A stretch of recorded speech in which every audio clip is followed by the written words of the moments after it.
Hey people, Rainollon here. Today is another build showcase and it's Garuda Prime. So let us make it start. Let's start with the mods first. The mods I'm using on my Garuda Prime, I'm using Brief Respite for shields sustain and survivability, Cutting Drift for ability range, Overextended for ability range, Stretch for ability range, and Augur Reach for ability range, which is max range. Overextended does reduce your strength, but I fixed it with Blind Rage, which gives you strength, lowers your ability efficiency. It's not a big of a deal on Garuda, because Garuda can infinitely generate energy. Prime Redirection for shield capacity. Blending Talons, it's augment for her fort ability. You just press your fort ability, you don't need to hold it, and it's an AoE now. Prime Continuity for ability duration, and Prime Flow for maximum energy. So these are the mods. For the Arcanes, Mold Reconstruct, what this does is when you use your first ability or your fourth ability, you heal yourself. So Garuda's third ability, when you press it, you get energy, but you lose health. To sustain your health and energy, this Arcane fixes that. So you can forever use your third ability to give yourself energy, and you can forever use your first and fourth ability to give yourself health. Really, really nice. And Arcane Aegis, on shield damage, there's a 3% chance to trigger, to give yourself plus 30% shield recharge for 12 seconds. This is going to give you another layer of survivability. So those are the Arcanes. For the stats here, the shield is the only big one. Her armor is quite good, but sadly, armor isn't really that impressive right now in this game, and her health is also not that mind-blowing. So I'm going to focus on shield. It's a much better layer of survivability. Energy is extremely high. Ability duration is more than enough. Efficiency is negative. Range is maxed out, and strength is more than enough. So those are the stats, the mods, the Arcane, and I think it's time for me to show you and explain her abilities. So, let us start. Now, for her abilities, let's start with the passive. Her passive, Garuda damage temporarily increases for each enemy she kills to the maximum 100%. So, this is a multiplicative damage increase. This is very good. Not only that, slashes with her talents if no melee weapon is equipped. So if you have no melee weapons, she has her own claws, which are pretty solid and I'm going to show you very soon. For her first ability, Dread Mirror, what it does is you're going to press your first ability onto an enemy. You're going to nearly teleport to the enemy. You're going to do some damage. If their health is below 40%, you're going to instantaneously kill them.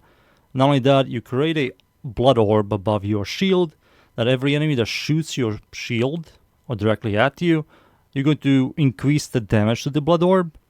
And if you hold your first ability, you're going to release that blood orb by holding it and then releasing it.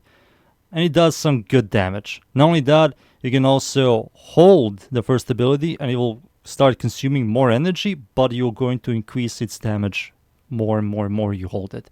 It's quite powerful. You're going to see very soon. Second ability, I removed it for Nourish. Nourish has a multi-purpose use here. So it will multiply the energy pickups from energy orbs. It will also multiply the energy from your third ability. The viral damage can be procced with her first ability and fourth ability. And you also give yourself viral damage for your guns. And then also, when enemies shoot you, release a shockwave that staggers enemies and procs viral. It's like it's made for her. It's phenomenal. Third ability, what it does is you press it, you lose health, you get energy, but we do have Mold Reconstruct, so when I press my fourth ability and my first ability, I'm going to heal myself, so I fix my healing problems and I fix my energy problems. It's that Arcane is made for her. And of course, her fourth ability, I'm never going to hold, I'm going to just tap. When you tap it or hold it, you're immortal while in that animation. And you're going to release a bunch of blood everywhere. And when enemies are hit by that blood, they're going to be marked with a 100% chance to procs on those enemies that are marked. So you're going to do a lot of damage with it. Not only that, it does work with her first ability. So when I create the blood orb and I toss it, I'm going to proc a really powerful dot afterwards after I hit a bunch of enemies with her first ability. It's quite nice. You're going to see it very, very soon. But yeah, that's pretty much it here. Those are her abilities. I think it's time for me to show you her talents. So let's go. Garuda Prime Talons. So let's start with the mods. The mods I'm using on her, I'm using Vermilion Storm as the stance. This stance is quite nice, I like it a lot. Prime Reach for range, Galvanized Steel for critical chance, Galvanized Elementalist for status damage. Both of them have the exact same system, so after 4 kills, they give you something. One gives you 120% critical damage, and one gives you 120% status chance. Electricity, which is the Shocking Touch mod, Blood Rush, and Weeping Wounds. We're going to have 12x all the time, thanks to primary secondary dexterity, to sustain our combo duration, and that's going to give us 440% status chance and 440% critical chance. Berserker's Fury for 70% attack speed, and Condition Overload for 8% melee damage per status type affecting our target. This is going to help us out with single target DPSing. So these are the mods. For the Arcane, Melee Influence, I have Shocking Touch. So on Electricity status effect, there's a 20% chance for Elemental melee status effect to apply to every enemy in a 20 meter radius for 18 seconds. This is going to help us a lot with clear. And it's a must-have. It's just quite nice. For the stats, attack speed is average, range is fine for claws, combo duration is 5, but with primary and secondary dexterity it's going to be 20.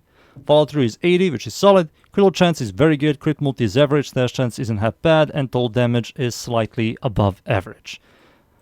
I will say these claws are maybe the best claws in the entire game. I don't believe there's any claw that's better than these guys. Maybe if we count Valkyrs. Yeah, if we count Valkyrs, maybe hers is better. But she's an exalted weapon user, while this is a melee that is stuck on a Warframe. But yeah, overall the stats are good. So those are the stats, the mods, the Arcane. Time for me to show you the Shards.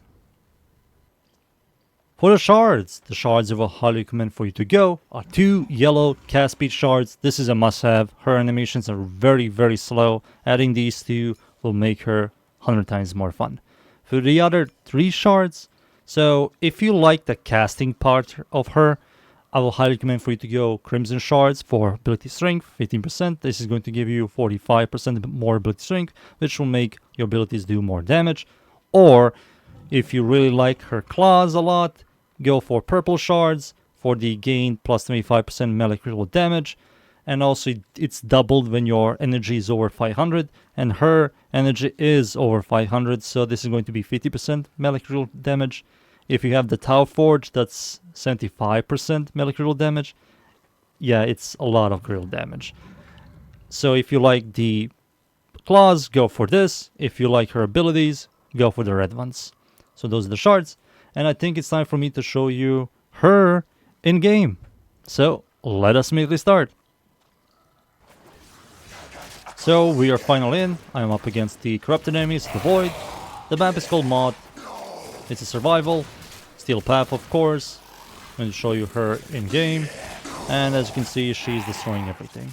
Press my 1, press my 4, press this, hold first ability, release, everything dies. Repeat that process. She's very unkillable. You can also see I press my 3rd ability, I nearly killed myself. You can see my health is very low. But the moment I use my abilities, it's fixed. I don't know what's happening. She's going backwards. Something's bugged. There we go. Release. Boom. Millions of damage. It's very easy to play her.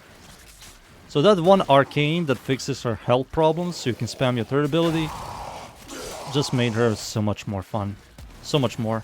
Adding the cast speed Shards also adds another layer of fun.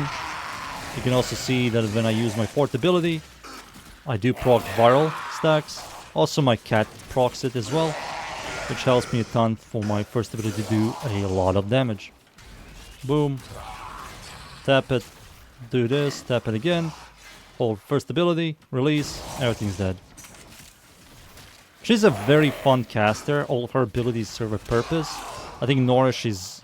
I know a lot of people hate Nourish, but we all have to agree that Nourish is one of the most versatile helmets and abilities in the entire game. It does multiple things good.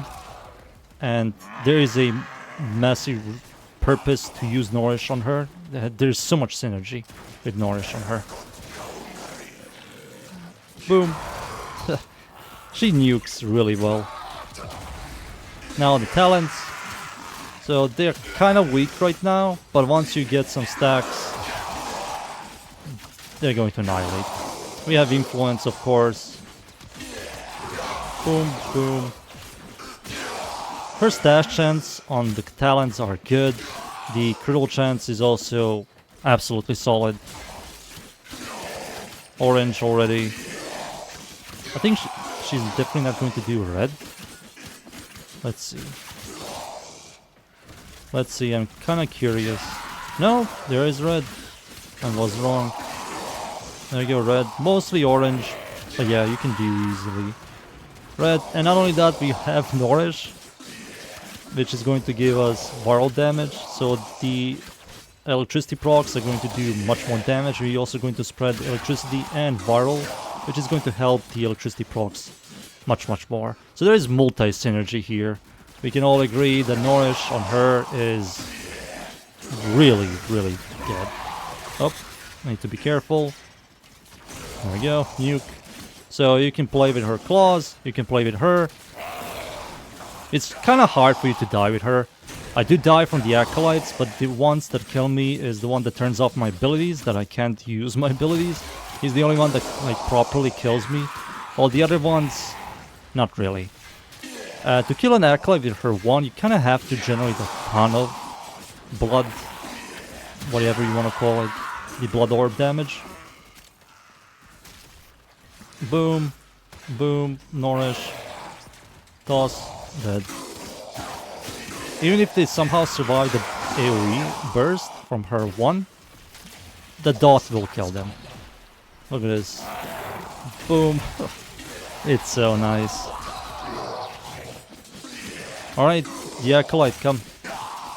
I think it's time. There's so many ways you can play her. She's kind of overall a solid gun buffer, and that's mostly because guaranteed chance to proc Slash, even if Slash got kind of nerfed after the health and armor changes. She makes Slash good. Her passive also gives you the 100% multiplicative damage, which helps a ton. Wow, the Acolyte isn't here at all. Maybe I should just leave. Oh, never mind. Here he is. Violence. The one that turns off my abilities. This is awesome. Don't turn off my abilities. Oh, I need to kill him with claws before he kills me. Yep. I need to get him away. Oh, there you go. Alright. That's the one that kills me. Turns off my abilities so I can't use my first ability at all. But yeah, that's the build. Time for me to extract. And give me just a second. Garuda is fun. She's fun. I would highly recommend the build. There are no downsides. The only downside is her second ability. It's just slow at healing and makes it that you have to be stationary. It just doesn't feel right. But with the Arcane and Nourish, you kind of don't need it at all. You just don't need it at all. And yeah, she's good. I like it. You just need the 2 yellow shards to fix your cast speed. Or you can squeeze in Nature's Talent, which gives you 50% cast speed. Remove one of the mods, maybe one of the range mods, until you get 2 yellow Forward shards for cast speed. Overall, that's Garuda Prime and her talents. I hope you enjoyed the build. Thank you everybody for watching. Leave a like, sub, and see you all next time. Thank you. Goodbye.